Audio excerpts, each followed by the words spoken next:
Assalamualaikum warahmatullahi wabarakatuh. Bismillah walhamdulillah. La hawla wa la quwwata illa billah. Allahumma salli wa sallim wa barik ala sayyidina Muhammadin wa ala alihi wa sahbihi wa man tabi'ahum bi ihsanin ila yaumiddin. Subhanaka la ilma lana illa ma 'allamtana innaka antal alimul hakim.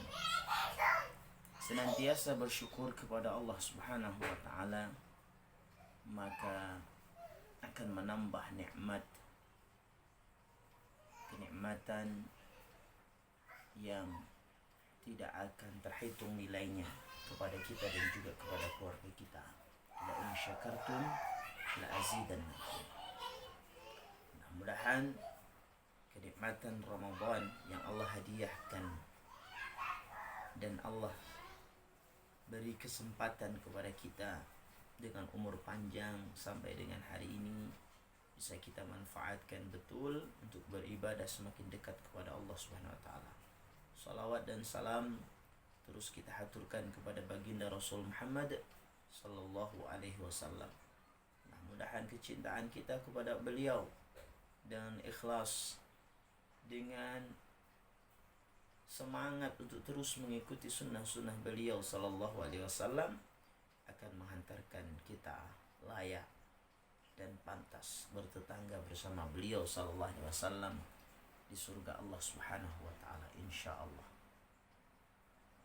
Sahabat-sahabatku sekalian yang dirahmati Allah, kemuliaan bulan Ramadan betul-betul berbeda dengan bulan-bulan lainnya, sehingga Rasulullah sallallahu alaihi wasallam menyampaikan kepada kita, "Idza jaa Ramadan futihat abwabul jannah wa ghaliqat abwabun nar wa sufidatis syayatin." Apabila Ramadan itu datang, pintu-pintu surga dibuka dan pintu-pintu neraka ditutup dan syaitan-syaitan pun dibelenggu. Hadis riwayat Imam Bukhari dan juga Imam Muslim. Subhanallah, Ramadan begitu istimewa sampai syaitan-syaitan pun dibelenggu, sehingga tidak ada alasan sebenarnya bagi kita untuk melakukan kemaksiatan, kezaliman, atau kesia-siaan, bahkan kelalaian. Namun muncul pertanyaan di sebagian kita, namun mengapa masih ada di luar sana kemaksiatan, kezaliman, kelalaian, bahkan segala bentuk kelaliman atau penindasan masih ada di bulan Ramadan, padahal syaitan sudah dibelenggu. Yang difahami oleh sebagian para ulama, yang dimaksud dengan syaitan dibelenggu ini, namun ternyata tidak semua. Yang dibelenggu adalah al-maradatus syayatin, yaitu setan-setan kelas kakap. Jadi pentolan-pentolannya, ya petinggi-petingginya di antara syaitan-syaitan tersebut. Sehingga masih ada yang keluyuran, syaitan-syaitan kelas teri, syaitan-syaitan kelas biasa. Dan ini sudah cukup membuat kita lalai, membuat manusia itu berbuat maksiat, membuat manusia itu berbuat zalim apabila tidak waspada terhadap dirinya, tidak berwaspada terhadap rasulnya. Jadi subhanallah. Nah, oleh karena itu terhadap kemuliaannya Ramadan ini, kita muslim tidak menyia-nyiakan ini, ya. Sekalipun terkadang masih ada dorongan-dorongan untuk lalai, untuk malas, atau untuk melakukan hal-hal yang kadang-kadang tak pantas. Maka harus kita manage betul hari-hari kita, di mana masih panjang Ramadan yang akan kita lalui. Tentu harus dengan semangat, harus ada effort, harus ada upaya, di mana Ramadan ini harus lebih baik, sekalipun dalam suasana wabah COVID-19. Sekalipun di rumah saja tapi itu semua tidak mengurangi, ya, tidak mengurangi pahala tentunya, tidak mengurangi semangat, tidak mengurangi upaya, ya, kita untuk semakin dekat kepada Allah Subhanahu wa taala. Meskipun tarawih bisa dilakukan berjamaah di rumah bersama keluarga, banyak hal yang kemudian harus kita lakukan di rumah dan sebagainya.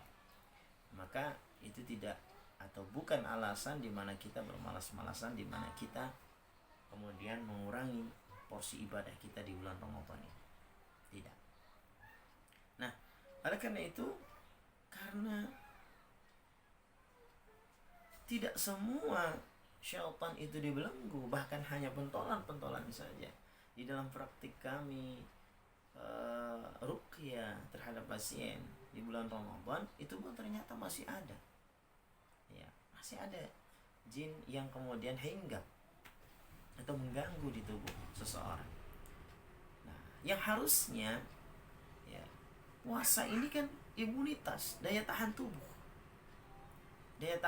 terhadap baik itu penyakit, ya, memang penyakit yang sifatnya medis ataupun yang non medis. Dalam hal ini adalah gangguan jin, gangguan syaitan. Namun ternyata masih ada. Ini menunjukkan bahwa apa yang disabdakan oleh baginda Rasul Muhammad SAW ini terjadi, bahwa ada di mana seseorang menjalankan puasa, kam min sha'imin, dalam teks yang lain, rubba sha'imin hazzuhu min siyami al-ju' wal atas. Kebanyakan orang yang puasa, banyak di antara orang yang puasa tidak mendapatkan puasanya, tidak mendapatkan pahala dari puasanya, kecuali hanya lapar dan dahaga saja. Nah, ini tentu jangan sampai ini terjadi pada diri kita, ya. Tentu kita sangat berharap dengan puasa yang kita lakukan, dengan dilandasi keikhlasan, dengan dilandasi niat yang betul-betul untuk mencari ridha Allah Subhanahu wa taala, yang kita jaga di situ bukan hanya sekedar laparnya, hausnya, tetapi juga bagaimana mempuasakan mata, mempuasakan pikiran, mempuasakan hati, perasaan, ya, mempuasakan pendengaran, mempuasakan lisan, mempuasakan tindakan, perilaku, perbuatan, semua. Maka kalau sudah benar puasa kita, maka insya Allah pahala terlimpah kepada kita. Kalaupun kemudian kadang masih ada kelalaian-kelalaian, maka tidak membuat batalnya pahala puasa tersebut. Ya, memang selama kita menjalankan puasa dengan tidak makan, tidak minum, tidak batal puasa kita, tidak. Tapi masalah pahala ini kita kan ingin full, kita ingin mendapatkan total, dan kita ingin mendapatkan keridhaan Allah dengan full, pahala yang full, pahala yang penuh. Ya, pasti kita ingin seperti itu. Tapi kami ingin berpesan juga bahwa di bulan Ramadan ini bahwa mari kita tingkatkan lagi, kita upayakan lagi, kita semangat lagi mengisi hari-hari Ramadan dengan ibadah-ibadah, dengan memperbanyak amal saleh, ya, dengan memperbanyak zikir, di mana zikir itu bi dzikrillah tatma'innul qulub. Ingatlah dengan zikir tatma'innul qulub, menjadikan tenang, bahagia, nyaman, tentram. Dan itu semua adalah daya tahan tubuh, apalagi di tengah-tengah suasana COVID-19 ini. Ya, bahkan ada seorang ahli mengatakan bahwa terhadap wabah corona COVID-19 ini tidak ada lain jalannya kecuali dua. Ya. Satu, kita mencegah. Yang kedua adalah melawan. Jadi 2M. Mencegah dan melawan. Mencegahnya bagaimana? Ya, kita kalau misalnya keluar masker, ada social distancing, kemudian ada physical distancing, apalah itu ya. Jadi menjaga jarak segala macam, menghindari kerumunan. Itu namanya apa itu istilahnya? Menghindari, mencegah. Tapi ada saatnya di mana kemudian kita harus melawan. Kalau kemudian bagi saudara-saudara kita, terutama para perawat, ya, kemudian dokter, atau mungkin yang sudah terkena atau positif, maka ini tidak ada jalan lain kecuali melawan bagaimana, meningkatkan imunitas daya tahan tubuh. Dan puasa ini subhanallah, zikir, baca Quran, semua adalah daya tahan tubuh. Apabila kita memahami dengan betul, apabila kita terapkan betul dengan ikhlas, dengan landasan karena Allah SWT. Karena ada sebagian saudara kita, Ustaz, saya sudah tahajud, saya sudah baca Quran, kenapa tubuh juga masih terserang sihir, masih terkena jin, masih ada bahkan jin yang tidur di tubuh saya. Apa yang salah? Dan ini kami sampaikan, kemudian kami bimbing kepada saudara tersebut, coba luruskan kembali niatnya, coba kembali tata akidahnya perbaiki. Orang rajin baca Quran, sholat sudah tertunaikan, tapi masih juga kadang-kadang datang ke dukun, masih juga kadang-kadang percaya dengan raja-raja, dan di rumahnya ternyata masih tertempel jimat. Innalillah. Jadi akidah ini juga merupakan sesuatu yang sangat penting, meskipun ini kaitan dengan pikiran saja ya, tapi penting sekali. Jadi oleh karena itu, jangan sampai kemudian kita sudah melaksanakan ibadah, sudah sholat tahajud, kalau Ramadan ini sholat tarawih, kemudian kita juga sudah berzikir, membaca Al-Quran, tetapi di sisi lain kita masih tatoyur. Ya, tatoyur itu adalah sebuah pemahaman terhadap isyarat binatang-binatang itu masih diyakini.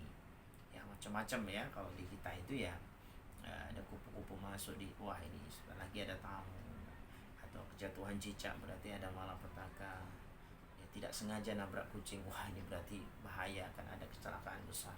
Nah, ini pemahaman seperti ini membuka peluang jin, di mana jin itu tidak merasakan ada energi imun di dalam tubuh, sehingga mereka leluasa. Jadi seolah-olah tubuh kita ini nggak ada perlindungan dari Allah SWT karena lemahnya akidah kita. Jadi akidah ini juga merupakan sesuatu yang sangat penting. Bahkan Nabi SAW 10 tahun dakwah akidah, tentang akidah. Maka sekali lagi kita perbaiki akidah kita. Ya, oleh karena itu sahabat-sahabatku, saudara-saudaraku sekalian yang dirahmati Allah, bagi sahabat-sahabat sekalian yang sudah melakukan ruqyah atau yang sudah diterapi ruqyah, lalu kemudian kok masih ada sakit, perbaiki lagi hubungan kita dengan Allah SWT. Ya, jadi lakukan ikhtiar dengan optimal juga, ya, karena yang namanya sakit ini tentu tidak mesti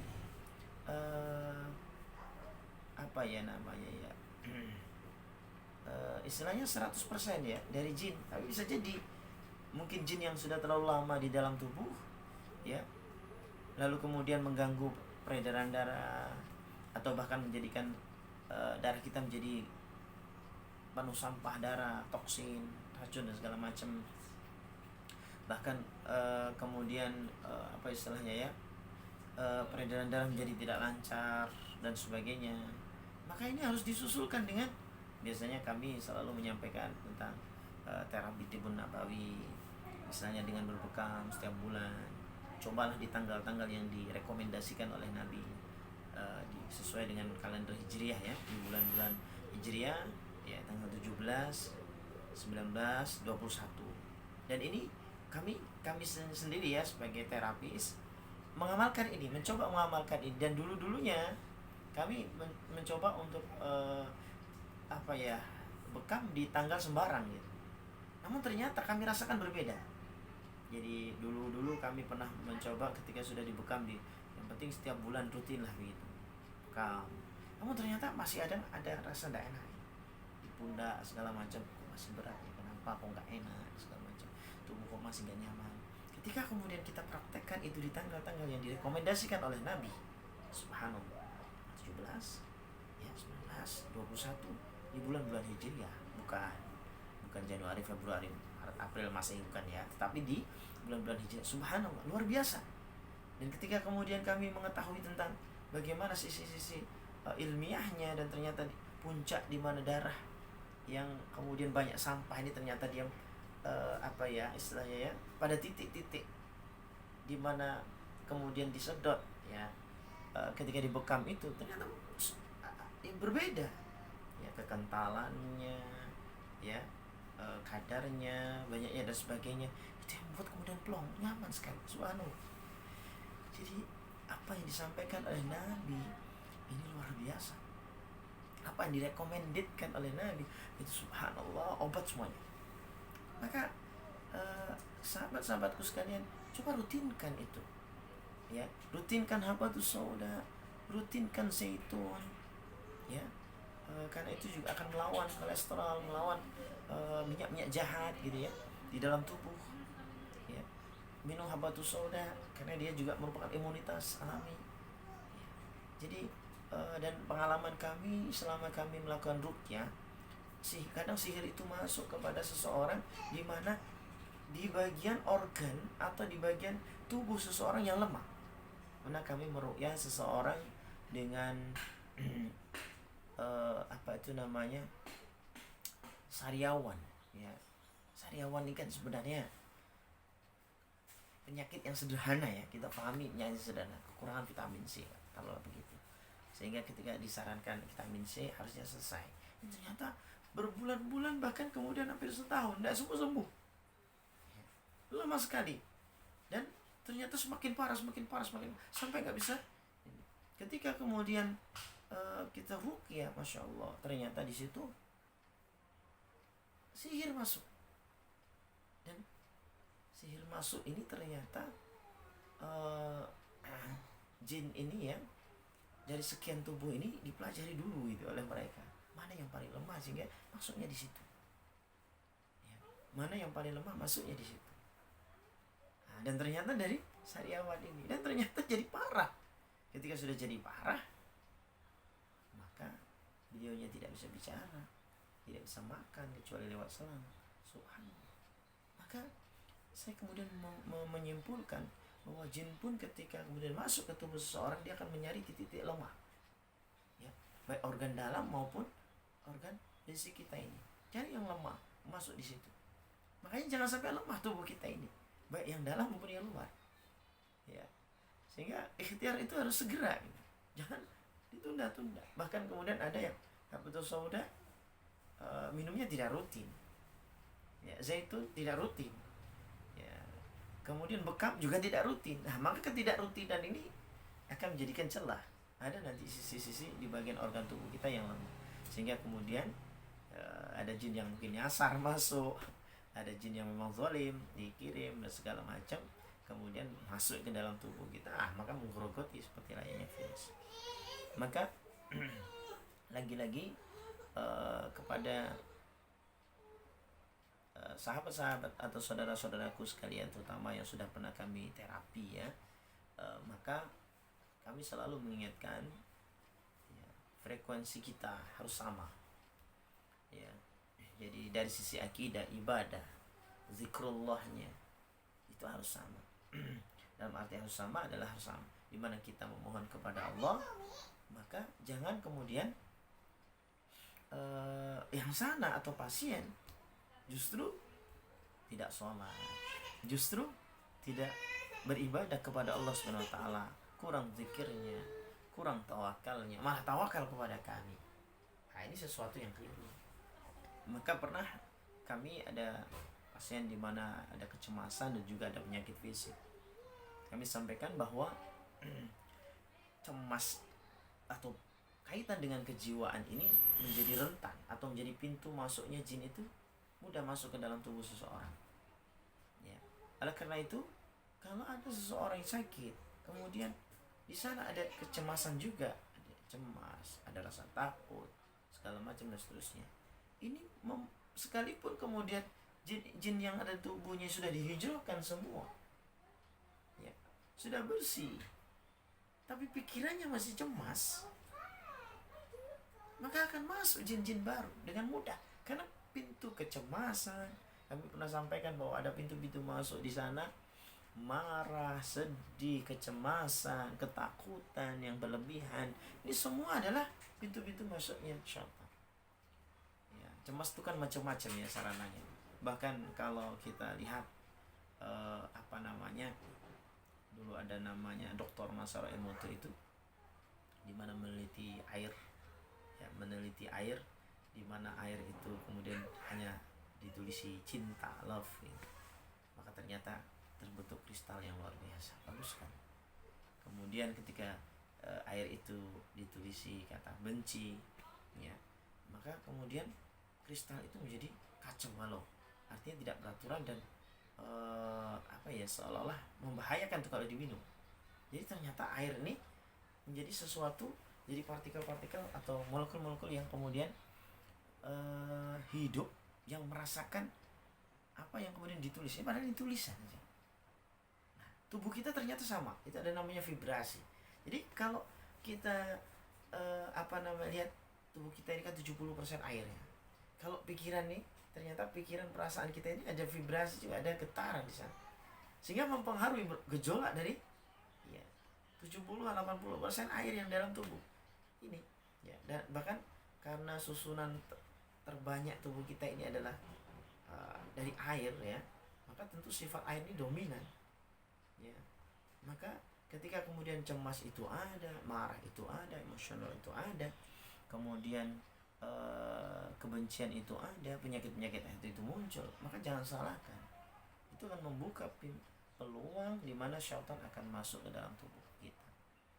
Nah, oleh karena itu, maka sebuah kemampuan di mana kita bisa menenangkan diri, ya, rumusnya kita sudah diberikan oleh Allah SWT melalui Al-Quran, ala bizikrillahi tatmainnul qulub. Jadi dengan berzikir, mengingat Allah itu harusnya bisa tenang. Jadi kalau kita ternyata sudah berzikir katanya gitu ya, bahkan sudah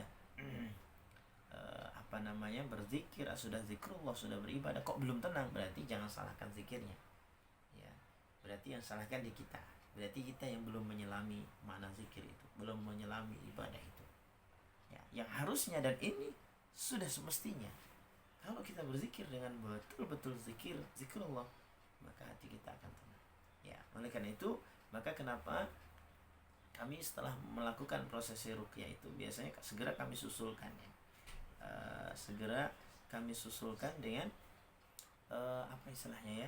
artikel atau poin-poin himbauan agar kemudian mengamalkan apa yang dicontohkan oleh Nabi SAW untuk kita ya. Misalnya begini, ini bagi yang mungkin belum menjalankan atau belum sampai urutan ruqyahnya ya, kasihan yang belum sampai urutan ruqyah. Misalnya kami menyarankan setelah prosesi ruqyah itu segera kami susulkan dengan artikel, segera kami susulkan dengan himbauan supaya melakukan amalan-amalan berikut ini ya. Kalau amalan-amalan ini dilakukan dengan kesungguhan, dengan niatan karena Allah SWT, insya Allah jin-jin baru tidak akan masuk ya, jin-jin baru tidak akan masuk. Di antaranya misalnya segera lakukan setelah itu mandi janabah, meskipun ini bukan wajib ya, himbauan aja, ini arahan aja ya, mandi janabah, mandi besar. Kemudian menjaga wudhu, utamanya saat hendak tidur berwudhulah terlebih dahulu. Kemudian yang ketiga, awali tidur miring ke kanan dan berdoa juga membaca ayat kursi. Kemudian setiap mengawali makan dan minum hendaknya baca bismillah. Ini penting sekali ya, karena dalam hadis yang sahih juga disebutkan bahwa ketika seseorang itu hendak makan maka syaitan pun datang ya. Ketika kemudian tidak baca bismillah, maka syaitan membersamai dia di dalam urusan makannya ya. Maka tentu kita harus ingat dan menjadi kebiasaan, karena kadang-kadang kita sering lalai ya, makan langsung makan saja, jangan ya, sertakan bismillah akan menjadi ibadah dan akan menjadi kekuatan, menjadi imun, di mana jin pun akan tidak nyaman di tubuh, akan panas dan bahkan akan menyingkir dari tubuh kita. Jagalah salat 5 waktu, sering ucapkan salam kepada orang keluarga yang temui, karena salam itu adalah doa. Assalamualaikum, assalamualaikum, assalamualaikum ya. Maka ucapan seperti ini ruqyah juga. Jadi harus disusulkan dengan amalan ini. Jaga salat 5 waktu, salat sunnah, baca Al-Quran, dianjurkan minum habatus sauda, zaitun, kemudian ekstrak bidara atau daun bidara, mandi juga bisa dengan itu. Lakukan bekam atau fasdu sebulan sekali, disarankan di bulan-bulan hijriyah tadi. Jangan kosong pikiran, melamun, tapi perbanyak zikir, ingat selalu kepada Allah. Jika pernah kedukun, hendaknya salat taubat dan perbanyak istighfar. Ya, amalkan salat duha minimal 2 rakaat dan tahajud minimal 2 rakaat plus witirnya 3 rakaat. Zikir dan berdoa kan akan membawa ketenangan, kebahagiaan. Bahagia akan menaikkan imunitas daya tahan tubuh. Ya, kemudian kami susulkan juga dengan diperdengarkan audio ayat-ayat menghalau sihir atau jin yang kami baca. Nah jadi ini kami susulkan sebenarnya dengan harapan dengan mengamalkan itu akan terprotek secara pribadi. Bahkan ada yang kadang-kadang di antara pasien itu minta tolong, Ustaz dibentengi. Saya bilang benteng itu ya akan muncul dan akan permanen ya apabila ada kesinambungan dari pasiennya, bukan dari kami. Nah, jadi mungkin awal-awal kami doakan, Rabbana atmim lana nurana waghfir lana innaka ala kulli syai'in qadir. Rabbana, wahai Tuhan kami, atmim lana, sempurnakan cahaya untuk kami, waghfir lana, dan ampuni kami, innaka ala kulli syai'in qadir, sesungguhnya Engkau maha kuasa atas segala sesuatu. Ini biasanya kami doakan dan di awal pun kami baca ya. Ini doa di surat At-Tahrim ayat 8. Rabbana atmim lana nurana waghfir lana innaka ala kulli syai'in qadir. Bagi yang ingin menguatkan benteng dalam arti berdoa kepada Allah, mohon kepada Allah SWT agar ada nur dalam dirinya, agar ada nur pada keluarganya, cahaya pada keluarganya gitu ya. Maka baca ini, atau bahasa lainnya agar bisa ada aura Al-Quran dalam dirinya ya, baca doa ini, mohon kepada Allah. Tapi amalkan juga amalan-amalan tadi. Rabbana atmim lana nurana waghfir lana innaka ala kulli syai'in qadir. Nah, ini kami lakukan pada saat proses ruqyah ya, juga agar kemudian terbentengi ya, saat itu terbentengi. Tapi kalau kemudian hari-hari berikutnya lalai, bahkan kemudian tidak sholat ya, apalah dikata ya, tentu kami tidak bisa. Adapun kemudian dalam bahasa kalau dukun ya atau wali syaitan itu bahasa dibentengi, ternyata itu jin ya, benteng itu jin, dan benteng jin ini malah mengundang jin-jin lain masuk. Maka yang pernah datang ke dukun lalu kemudian ini sudah dibentengi rumahnya, sudah dibentengi orangnya, ini dengan kata lain sudah ditaruh jin dalam tubuhnya, sudah ditaruh jin di rumahnya, bukhul, entah melalui susu, entah melalui minuman, entah melalui bunga, segala macam dan seterusnya, sehingga jin itu masuk ke dalam tubuh. Ini bukan benteng, tapi malah mengotori tubuh ya, malah membuat tubuh jadi tidak sehat lambat laun ya. Jadi kami maklumi lah ya, sahabat-sahabat kita, saudara-saudara kita sesuai dengan pemahaman atau pengetahuan masing-masing. Di luar sana tentu kami tidak menuntut mereka untuk langsung sama ya pengetahuannya dengan kami, tentu tidak. Tapi seiring dengan itu, mari kita tambah terus pemahaman kita, keimanan kita, keilmuan kita di dalam mengenali Islam ya, di dalam kita ma'rifatullah, mengenali Allah SWT dengan baik, sehingga ibadah kita pun semakin intens, semakin baik kepada Allah SWT. Dari situlah kemudian kita akan dianugerahkan sehat zahir dan batin ya. Bukan berarti kemudian kita tidak pernah sakit ya. Saya pun orang biasa mengalami sakit juga, kadang tidak nyaman di tubuh ya.